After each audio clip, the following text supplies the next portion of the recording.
looking ahead, obviously, to Sunday, I just kind of want to get your initial thoughts on how you think the cup final on Sunday is going to go. Now, it could be a very hard question because who knows in the cup final. But obviously, Finley, I'll come to you first and kind of ask your kind of thoughts. What's your initial thoughts for Sunday? Oh, well, you asked me this a week and a half ago. I'm saying at least 4-0 Man City, and that's being kind.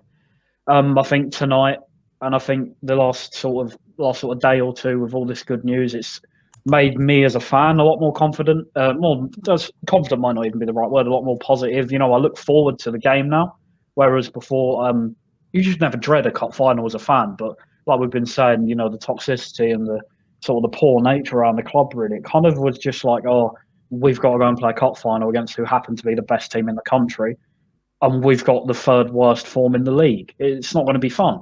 But I think tonight now, I think it's kind of just lifted everybody's spirits that little bit more, that you think, hang on, this is a cup final. It's a one-off game. Have we got a better squad than Manchester City? No, I'm not saying that. It's just the fact that this would be one of the best fairy tales, in my opinion, in football. If Ryan Mason was going to win the League Cup as manager for Tottenham Hotspur. Like, it just sounds mental. Even seeing his face on, the screen where they show the managers before the lineups on Sky, to me that looks so weird. To me, I still see him as being a player. And I just think for me, it kind of, tonight's win has just lifted my mood tenfold and made me sort of, do you know what? This is a one-off game of football where anything can actually happen. That's the thing, and I totally get that as well. Like, Aku, oh my God, I butchered it. Aku says here about the fact that obviously City is slipping up at the moment and we're on fire, but same with the North London derby, I do not take form into anything. So, Dara, what's your kind of look on the final on Sunday? Yeah, absolutely same as Finley there. If you'd asked me a week ago, when Jose in charge, I would have said, nah, chance, not a hope. And with Kane getting injured as well against Everton, that further cemented my opinion that we're going to get hammered. There is still a part of you, I felt, even at the time when I was thinking, oh, we're going to get hammered, there's part of you that says, but what if we don't? What if we come up trumps on the day? Or what if we get that lucky goal? There's part of you always as a fan that believes you're going to win, whether we're used to kind of putting ourselves down at Spurs. We're used to not believing we're going to do this, but there's part of you that always thinks we just might do it. And this would be the perfect end to what has been a disastrous season for us. Going forward, I think it would lift all the fans. Mason in charge. I always said, if Jose won a trophy with us, it just would have been tainted. We'll always look back on that Carabao Cup victory as being, the cup that Jose won. Is going to go, for God's sake, Jose, after that terrible season, he shoveled us, he won a trophy. Of course he did. But now that he's gone, you don't have that kind of cloud over you anymore. I think the players Could you imagine how big his head would have been? I couldn't have dealt with it. Oh, you couldn't listen to him forever. I won a trophy at every club, even Spurs. And you just know he would have bantered us off as well. You'd be like, I even won a trophy at Spurs, and they never win trophies. I couldn't listen to him. No way. Like, he was going in the summer regardless. So I thought people were saying it's mad to be sacking a week of a cup final. I thought it was genius, to be honest. The only thing Levy's done good in the last 5 years. So, I mean, I was all for Jose going this week, and I think there's every chance we can do it. As I can't remember what fan put in that comment, sorry, but they said City are slipping. They lost to Leeds. I know they had maybe a few players who hadn't played in a while, but still lost to Leeds. I mean, Leeds are great going forward, but they're not good defensively, and they struggle to score.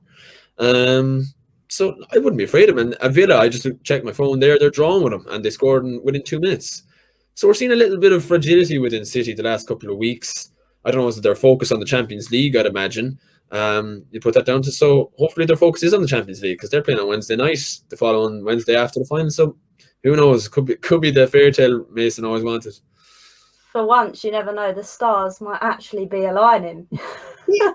First time for everything.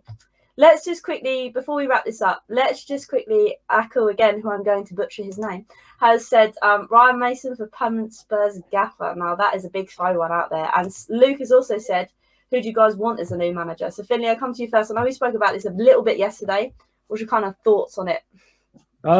Well, again, if I was saying this earlier, funnily enough, if Mason gets, maximum, gets as many points as he can in these last 5 games now in the league and wins the cup final, I still don't know if he would get the job permanently. In my opinion, I think Levy will want to head in a new direction, and I've seen, reports today linking us with a sporting director, I think, which would be the first time since 2015 we'd had one.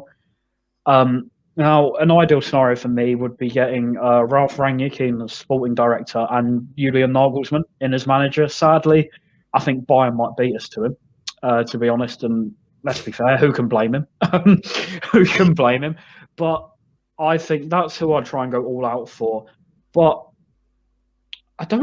it's not that I don't really know. It's just seems to be the perfect man that everybody wants. And, it's almost sort of Poch-like, as I was saying yesterday, where if we can get him, it would just seem to unify the whole club. So I think for me, Nagelsmann is my top choice. I'm seeing names like Southgate and Sarri being thrown around today. That's why we can't have nice things in life. And I've seen as well, apparently we contacted the representatives of Marcelino, I think it is, the Bilbao manager, I believe, who, again, I'll be honest, I don't know too much about him, but do you know what? Only time will tell, to be honest. I genuinely couldn't tell you who I think is going to be in charge come June the 1st, which is a bit weird to say. But yeah, I can't put a finger on who the board are going to go to next, to be honest. I mean, I'm glad you didn't say the Saints manager like you did yesterday. So that's. Oh yeah, I was never saying that again. I wouldn't be allowed back on, would I? But just coming to you quickly, there. Who would you like to see come in? I mean, the obvious choice is the front runner Nagelsmann, but are we going to get him as Finley said there? I don't know, but there's something in me. I don't know, it's a blind faith in Spurs that I always seem to have, but I think we'll get him. I do. There's just something seems to just fit right there. He's the exact man that we need. He's the lift that the club needs. He fits the profile almost to a T. And I don't care about anyone saying he's never won a trophy. Please do not go down that route again after what we've seen with Jose. I cannot believe I've seen some Spurs fans tweeting, yeah, but what has he won? What has he won? Who cares what he's won? Look what Poch did with this team with no backing. I'm sorry, I don't understand anyone that says things like that, to be honest. The other man who I would love, we're not going to get him because Leicester never let him go, but it's Rodgers. I think Rodgers has done a serious job with Leicester. Again, he's used to working with limited funds. He plays a good attacking football. He's well able to switch up his style. He's coped without Vardy for long periods, Maddison, and you never even really realised that they were missing. He's changed up his style. He can go to inverted wingers. He can play a false 9. He can play 2 up top, 1 up top. Jose couldn't do that. Mason, look, we all love Mason. There's no way he's ever going to leave the club coaching-wise unless he gets a first-team job, but it's way too early for him to be getting the first-team job, unfortunately. It's kind of the same as Gerrard with Liverpool. Lampard was too early getting in at Chelsea. It's just too early for them to be getting these kind of jobs, I think. It's just too much for them. So build up his profile elsewhere, 100% work his way up, and Mason be a future Spurs manager, definitely. But it's just too early yet, I think. I mean, you never know. We might get Enoch out by the time we need a new manager. And if we get Nagelsmann in, we could have all the money in the world. So who cares? Yeah, exactly. Pump with all the money. Who cares? We've lost our soul anyway. I don't care anymore.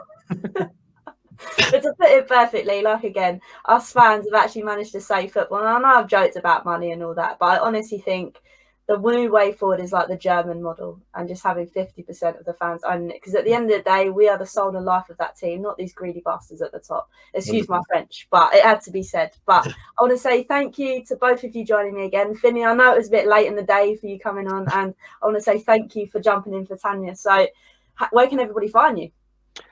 So my Twitter is obviously my display name on here at Finley Chung 10. I also do my own podcast that we are bringing back this weekend at Lily White's Corner podcast on Instagram and Twitter. And yeah, I just want to say, been good to meet you, Dara, as well. And obviously, thank you, Hollie, for having me on. Like you said, it's late notice, but always happy to jump on and talk about Spurs. But even more happy to come on and talk about after a win. And hopefully, the good times can actually roll on for a bit longer than a week. Hey, you never know. You came on to talk about Enoch, they could be going, and you've come on to talk about a win. You must be like the lucky charm, so to speak. I'll be back next week then. And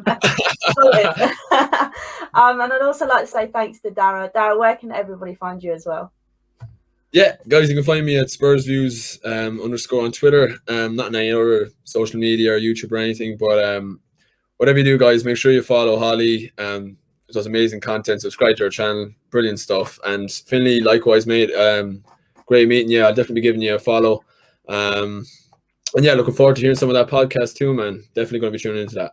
Thank you, mate. And yeah, like Darren just said there, everyone subscribe to Hollie, give her a follow and whatever. She's amazing at what she does and gives us fans all a voice really on, issues that have happened over the last 24 hours. So yeah, thank you again. Wow, you're too kind, you lot. I mean, tonight I think I tumbled my words about 60 times and I haven't even had a gin. So, but regardless, have one. But thank you all for joining me. And remember, until next time, come on, you Spurs.